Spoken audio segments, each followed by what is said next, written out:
อัปเดตสถานการณ์ทุกคนตอนนี้สลอกะเดินทางมาฮอดอำเภอโพนพิสัยบอนที่จะตักเข้าแล้วเป็นที่เรียบร้อย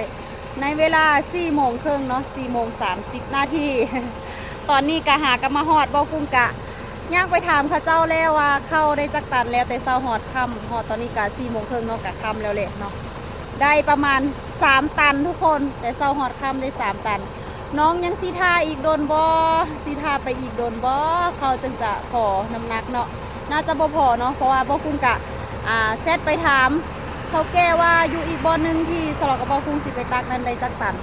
เนาะแต่ตอนนี้ยังบ่ทันได้คำตอบเดียวต้องพาไปอีก5 โมง 6 โมง 6 โมงแรงเนาะทุกคนจึงจะได้ตัก